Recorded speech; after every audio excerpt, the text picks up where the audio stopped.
Want to make a podcast? Spotify's got a platform that lets you make one super easily, then distribute it everywhere and even earn money, all in one place for free. It's called Spotify for Podcasters, and here's how it works. Spotify for Podcasters lets you record and edit podcasts right from your phone or computer, so no matter what your setup is like, you can start creating today. Then you can distribute your podcast to Spotify and everywhere else podcasts are heard. Video podcasts are also available on Spotify. With Spotify for Podcasters, you can even earn money in a variety of ways, including ads and podcast subscriptions. And best of all, it's totally free with no catch.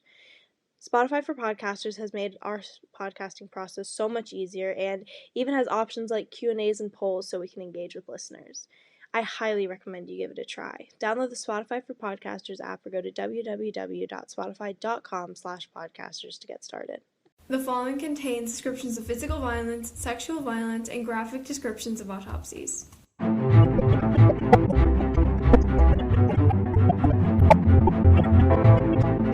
listeners, welcome to episode 25 of Females Gay Crime Podcast. I'm busy. Today we bring the disappearance of Rhonda Hinson. So let's get started.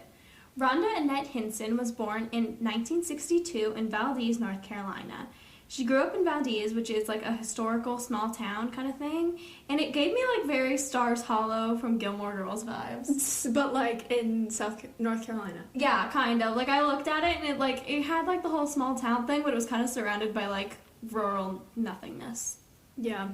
I feel like I always used to drive through towns like that when you go to like the mountains and stuff, and it's like, oh my god, so cute. And then you see like a Confederate flag flying. No, literally. Why is that so accurate? Yeah. Those towns scare me a little bit. Like, you think they're adorable for, like, 2 seconds, and then there's, like, someone with, like, a gun just walking around. They're like, I have a concealed carry permit. It's like, Larry, that's not concealed. I don't get out of the car in those places. No.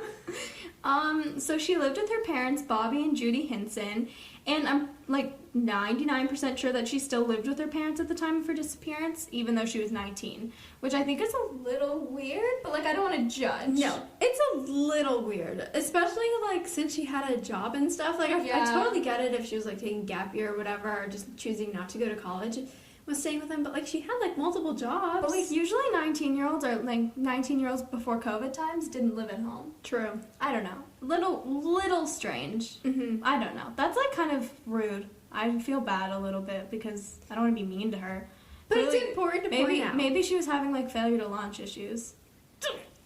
I love that movie. That movie's good. Anyway, she also had a brother named Robert. That was quite the transition. That was a very good transition. So she graduated high school in June of 1981, which is the year that she disappeared. So she disappeared in, like, December, I think, but she graduated in, like, June or May. I couldn't actually find when she graduated. I just assumed it was June. That's when it's probably June. Like, I think we get out of school, like, very May. May, yeah. But that's, like, early for a lot of people. Mm-hmm. So she was very popular in high school and was quoted as being, like, an expert tennis player. And after high school, she went to work as a key punch operator. And this is a job where basically you spend your whole day punching holes into paper to, like, store information, which is also known as something that society made women do before there was good technology. What? Like, just click. Yeah, basically. Like, I'm honestly very confused about how this thing worked. I don't know if it, like, you scanned it or something and it told you stuff, but I'm getting the impression it was kind of like a nothing job that they just gave women who wanted to work. Which is, my God, like, that's horrible. Awful. But, like, honestly, that's kind of like how sexism works, and it kind of makes sense to me. That's America at its finest right Yeah, whew. And this was a job at Hickory Steel Company, and she also volunteered at a daycare center. What were they doing with paper at a steel company? Like, everywhere's got to store information, Izzy. Okay, that's true. So she was literally, like, sitting in the office punching holes? Yeah. That sounds exciting. It's like kindergarten art class. Oh my god. I used to love those hole puncher things. I think I still have one in my room somewhere. But your hand would get so sore. I know. But, like, also, what would you do? I remember one time I was using one of those, and I don't know how this happened. I must have been using one at school that, like, collected the, like, scraps or whatever, and then I picked it up and it, like, dumped out everywhere. My teacher was so mad. And they used to do those pieces for, like, fake snow, too. Oh, yeah. It's like confetti. It's like confetti. And that was her job. Yeah. Okay, I'm going to get onto the timeline. So December 22nd of 1981, Rhonda was actually attending her first ever office Christmas party with some friends. Exciting. Yeah, so exciting. And this party was at the office of the steel company that she worked for. And, I mean, her and her friends headed home around midnight, which is, like, normal time to go home from a party like that, if not later than normal. And, I mean, keep in mind that Rhonda was the one driving. So she had dropped off both of her friends by approximately 12:30 a.m. and she started to drive home, like, which is about 10 miles away from her friend's house to her parents' house where she was living at the time. And, okay, this part is really weird. But at 1 a.m. the same night, Rhonda's mother had awoken due to the fact that she had, like, a nightmare / premonition / like, really bad feeling that her daughter had been in a car accident that had potentially killed her. What? Yeah, like, it woke her up. It jolted her out of bed. Okay, that's, like, weird. Yeah. And you know what's even weirder? Her father, Bobby, was awoken by his wife, and he decided to turn on his police scanner that he just had sitting around the house. Okay, I don't know if that's weird or not. Izzy and I can't figure out if that's normal or weird, because I couldn't find anywhere that he was a police officer, but I also couldn't find anywhere that, like, said he wasn't. But also, like, even if he wasn't, like, I feel like I've heard of that somewhere, where, like, people who live in rural areas will have police scanners. I think it's a thing, but I don't know. Could someone let us know? Yeah, please let us know. I mean, I'm just very curious about this. But anyway, he, like, turned on his police scanner to see if there had, like, been a car accident nearby due to the fact that his wife had, like, this really oddly vivid premonition. Oh my god, that's kind of like the thing when your dad woke up because he thought you were being chased by a ghost. Oh my god, yeah. Okay. Oh, can we have a quick story time? Yeah, we're gonna have a really quick story time. Skip ahead if you don't want to hear this. But who wouldn't want to hear this? It's really quick, and it's really interesting. So, I live in a house that was actually, like, people lived in this house. Like, a whole family lived here for, I think, like, 50, 60 years. And a few people died in this house. Many people were sick in this house. But basically, the two main people who died here were, like, a grandpa and a grandma, basically.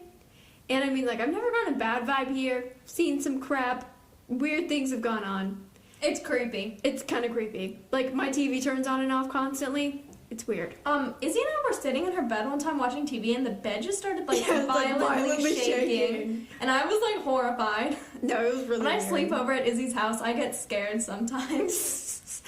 But basically, my dad... Okay, so I was having a nightmare where, like, a woman in a white dress was, like, chasing me through my house, and I, like, ran into my bedroom and put the cover over my head. And then she, like, ripped it off and grabbed my hands. And I woke up and I was screaming. And my dad was, like, already in my room. And he wouldn't tell me why.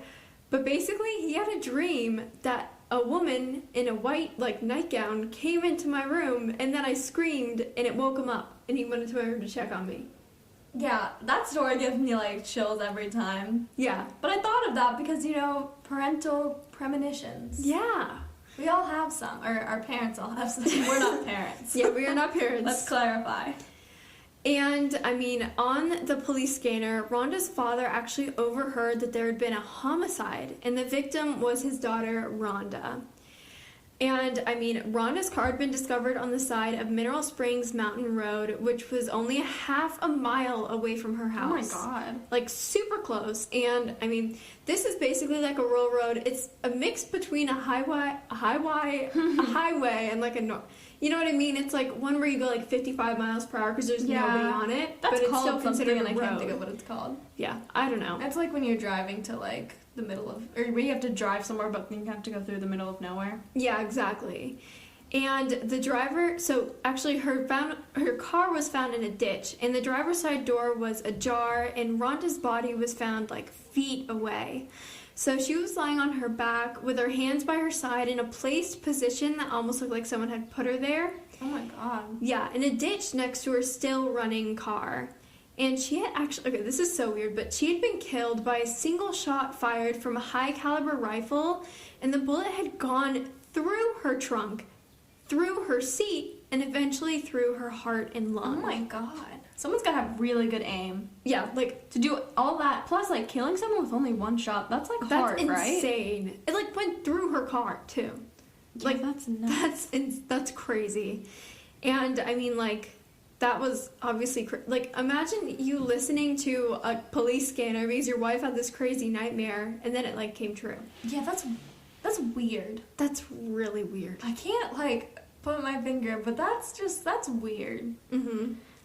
I don't know. Like, that's gotta be tough for them, but like also there's a lot of like weird coincidences going on. Yeah, like, and also I feel like it would have to be so, like, it's such a coincidence that literally, like, the bullet went through in such a perfect way that it, like, killed her almost instantly. Yeah, I don't know if I classify that as a coincidence, but it's definitely, like, bizarre. Yeah. So, the days, weeks, and years following the incident. So, almost immediately this case went cold because of just, like, the lack of evidence found at the scene that could, like, not substantiate any plausible theories.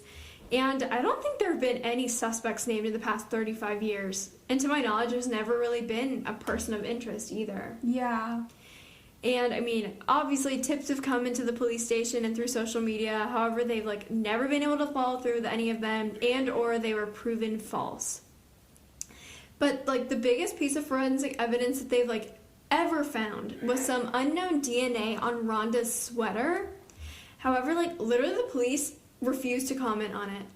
Okay, why? I don't know. Like, which is weird, but at the same time, if you think about it, if someone was, like, hugging her or, like, you know what I mean, like, hugging her at the Christmas party, then yeah, that could have gone that's potentially. a good point. Like, there are many things, many factors. It's weird that they won't comment on it, though. Yeah, I know. Like, if it's so, like, unimportant, you'd think that they'd make some sort of comment about it. Yeah, they would at least be like, it's nothing. Like, we already proved it to be nothing. And, I mean, so really sadly, this case has been frozen in time and progress since that fateful night 35 years ago. Okay, so that was a pretty short timeline, but let's get on to the suspects and theories, shall we? Yeah, and we'll go back in time a little bit for some of the theories. Like, some of the supporting evidence made more sense to go in there and whatever. Then, like, a That's why timeline. the timeline was a little bit short. Yeah. So the first theory I'm going to go over is basically that it was an accident. And, I mean, the theory is basically that some, like, idiots were in town, were playing with, like, a high-caliber rifle. Some local dumbasses, which is never a good idea, and definitely a reason, like, why it should be a million times harder to get a gun in America. Yeah. Mm-hmm. And then they, like, accidentally shot her car. Oh. But, I mean, what were they doing? Running in the middle of the road, basically a highway, playing with a rifle, only to accidentally shoot her car, and her in the process, in the middle of the night. Yeah, that's weird. The only situation that I could think that it would make sense that they were even out there is if, like, you know how, like, you'll see houses, like, every, like, few miles on those roads? Yeah. If they lived in, like, a house over there and they were, like, running around their backyard and just happened to go into the street. But, like, again, a rifle's kind of a big deal. A rifle is a huge It's not deal. like it was, like, a BB gun. No, it wasn't a BB gun. Like It wasn't like even a shotgun, a Nerf like gun. a handgun. You know what? A Nerf gun. Maybe they confused it. It was like some kids. But yeah, like literally, like a freaking rifle. That's like a big gun too. Yeah. No, like, and so again, then you'd have to consider it's probably not kids if they're carrying around a rifle. And if their parents let them carry around a rifle. I mean, even if they snuck in and picked up the rifle, it's heavy, right? You can't they're carry freaking a rifle. heavy. Yeah. Like, it would have to be, like, adult. I don't know. And this is nuts. Yeah, it just does not make really any sense. And I mean, like, many people believe that she was murdered because her body seemed to be, like, posed/placed close to her car. However, I actually read into this because I was really curious about this, and many medical experts actually say that the injuries that she sustained potentially could have not killed her instantaneously. And, like, she could have gotten out of the car and laid down or fell and then passed away. Maybe she got out because she was confused. That makes sense. Yeah. Like, if she was shot and she tried to get out to get help or, like, just get someone's attention. Like, yeah, or figure out what happened. Yeah. You know what I mean? I don't know. I think that could be plausible. And the only reason we're mentioning this, really, is because Rhonda's dad, Bobby, the dumbass with a police scanner in his house, feels the theory is the most likely. Which I thought was weird because her mom thinks that she was, like, targeted and murdered. Which I think it's funny that they have such, like, split differences on it. Exactly. Especially when Bobby's the one who picked up the homicide on his police scanner. Exactly.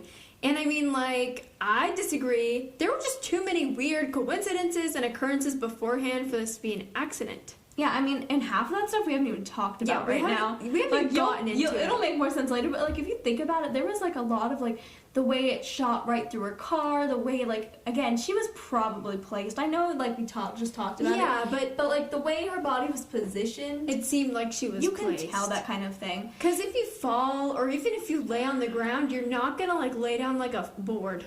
Exactly. You know what I mean? And I just think that there's too many coincidences, and there are never coincidences in true crime. Exactly. There's always a reason for something. And, I mean, personally, this makes him seem kind of sus. Something is a little strange about the dad, and I can't tell you if it's just maybe he was just a little bit of a weird dude, and then something happened to his daughter, so then people were, I don't know. No one actually speculated anything against it. This is all us. And I don't want to be mean, because clearly he suffered a loss here. And, like, I don't want to be insensitive or something. But, like, also, dude is sus. Dude is sus. And that's my full assessment. Okay, so this other theory is the sexual abuse / adultery theory. Ooh.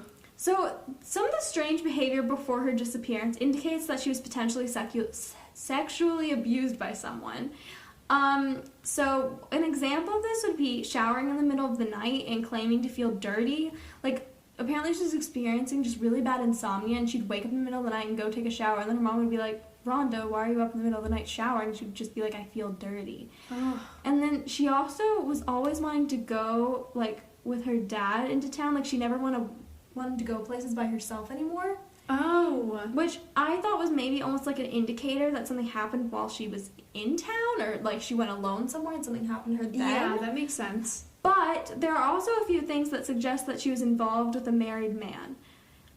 So she had said that she needed to tell her dad something really important before, like in the weeks before disappearance, but then never explained further. And not even disappearance. This is a murder case. Why did I just say disappearance so many times?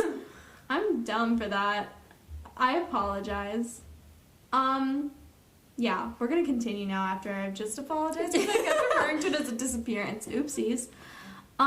Anyway, she also asked her mom if it was ever okay to be in a relationship with someone who was married. And her mom was like, hell no. And then Rhonda just seemed very, like, stressed, I guess. I don't know. Mm-hmm. And her boyfriend at the time also told her not to go to the party. And she was on the fence about going, like, in the first place. And so, like, maybe he knew something about a possible relationship, and, like, maybe it was someone with her work. I don't know. Yeah. But, like, maybe he, like, kind of had some inkling. I don't know. And also, she was apparently going to stay at someone's house that night, and it's never specified who. And then she just chose not to and drove home. But then, like, that's when she never made it home. Yeah. So maybe she broke it off with someone. Okay. So, at this point, you're probably thinking, Jillian, what would sexual abuse and adultery be in the same theory? Like, why? Why? Well, I'm going to tell you. So the first things could definitely indicate sexual assault, but when they're paired with the other things, I just think it makes more sense to say that she was in a relationship with someone who is married. I mean, she could have, like, felt dirty and under pressure because of the relationship, and, like, her mom had told her it was a bad thing to do, so she was probably like, well, shit, I'm in deep doo-doo now. Yeah. And then, like, both of these scenarios could have also led to her murder and, like, in an attempt to cover this up, right? So, however, I feel it is more likely that she was killed in an attempt to cover up cheating, or, like, maybe it was some sort of revenge by the guy's wife or something. That makes sense. Just because if she was being sexually abused, the abuser would really probably not want to kill her. Like, sexual abusers, so that means, like, over a long period of time, don't usually kill because they've, like, developed this, like, bond with their victim.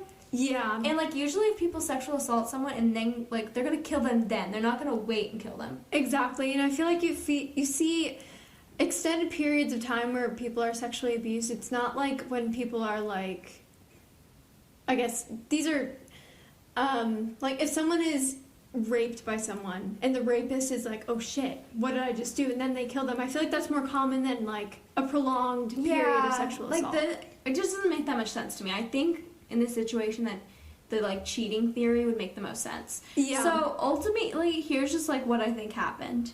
After high school, she began having an affair. So the after high school thing, like, I was thinking about this because, you know, me and my thoughts, they go too far. But, like, this could totally just be a coincidence. But also, like, what if it was a teacher? Like, they were, like, waiting until she wasn't, like, a student anymore to, like, be together? Like, does that, like, seem weird to you? Because oh my god. on all the things I read, it was, like, right after graduation she started behaving strangely. So, like, that's like a really, like, long shot theory, but, like, also kind of makes sense if you think about it. Yeah. Also, I have a tangent. Okay. This is so bad.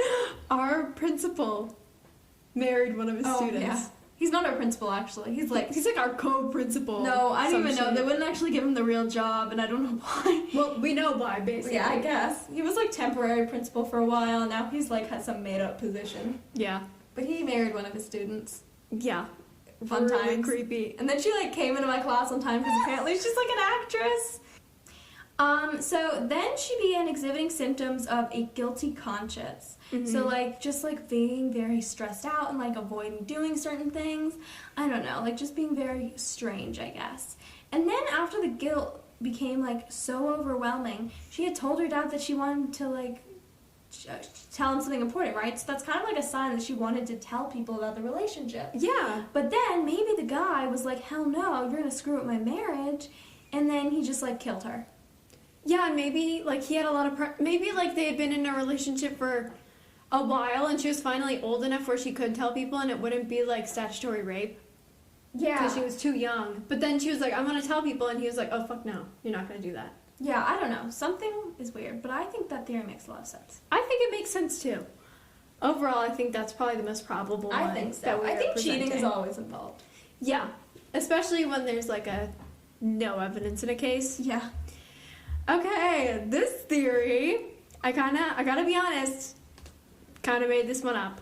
Oh, but I think it's interesting to pull up. So, the traffic stop theory is super interesting to me in multiple ways. First off, many serial killers have been known to do this type of thing. So, like maybe they put, like, a cop thing on the top of their car, and they'll basically cosplay as a cop, and then pull over people on desolate roads in the middle of the night or in the late evening, only to then murder them while, like, the person isn't paying attention in the car. Oh. 2, her window was rolled down, which could mean that she had, like, pulled over to wait for the quote-unquote cop to come to her window, and then he, like, went behind her car. Okay, that actually makes sense, because why else would she have her window open? Exactly. It was December. At night. Why would she have her window open? Like, A, it's probably just not a good idea to drive at night with your window open anyway. Just because, like, I don't know. Kind of creepy. I don't know. I don't like that. That gives me bad vibes. But anyway, it's probably, like, freezing right now. She lived in North Carolina in, like, the mountains, and it was, like, right before Christmas, and it was the middle of the night. It would have been freezing. Yeah. There's no, like, explainable reason that she would have her windows open unless she was, like reptile, like, you know, she was, like, what is that? Is that warm or cold-blooded? Cold-blooded? Cold-blooded. Yeah. Yeah. And, I mean, lastly, this would kind of explain how there was no DNA on her, because, like, the murderer didn't touch her, or maybe they just, like, shot her then left, and she got out of the car confused and then fell/laid down. Or they had gloves. Because they would have been prepared for this kind of thing. Like, a cop would be wearing gloves, you know what I mean? Yeah. Like, this would be really interesting because, like, maybe the cop pulled her over, then got to her open window. We're saying quote-unquote. Quote-unquote cop, yeah. I realize, Izzy's, like, doing quotes, and, like, nobody can see that. But, like, and then saw that she was, like, a young woman, and then they walked behind the car and shot into it, and then, like, she got out of the car, or potentially was pulled out by the person, and then died on the side of the road. Okay, but, like, what's the motive for that? There is no motive. That's like serial killers targeting random people. Serial killers target for reason, though. I don't know. Like, maybe, like, she was their perfect MO. Oh, I don't know. You know what I mean? Serial killers who use guns are lame, no offense. No, they so are. If you're gonna be a serial killer, like, use, like, a cool, like... Add some spice. I don't know, like, shooting people in a car, that's not, like, a cool MO to have. That's lame. That's really lame. But try a little bit harder. I thought it was a little bit interesting because the window thing, too. Yeah. I think the window thing kind of makes sense. That's, like, the only thing that's pulling it together for me. Yeah. And then the last theory, okay, this one isn't really a theory. I'm kind of making it up, or not making it up. It actually could be substantiated, but it is the mafia hit theory. Mafia theories are, like, never substantiated, except but they're the best. That one case about that Italian girl. Yeah. But basically, like, the series, there were multiple witnesses who said that they saw, like, the same car on that road, either pulled over on the side or just, like, driving. Okay, but why is that mafia? Why couldn't that just be a serial killer? Well, it could be a serial killer, too. But basically, like, thought that maybe she was like driving down the road and they thought that they were actually shooting the right person, but in reality they shot like the wrong person. I don't think the mafia makes mistakes like that. True. But what if they do? I don't think they do. I think the mafia's smarter, unless they put some like mafia and training guy in. Mafia and he, like, screwed it up. MIT, mafia and training. MIT, isn't that a school? Yeah, it's like a smart kid school. It's a smart kid school for math. That's why we would Never go. Oh, Jesus. So yeah, okay. just wanted to mention that because I saw it and there was no evidence, but I thought it was interesting. Yeah. So this was the case of Rhonda Hinson's murder. I'm correcting myself now because I realized I said disappearance at the very beginning of this. Let us know what you think by commenting on our blog or messaging us on Instagram or via email. All of those things are linked on our website, which is the first thing that pops up when you Google Teen Girls Investigate Crime Podcast. Make sure to tune in next week to hear about the case of Brandon Lawson. Bye!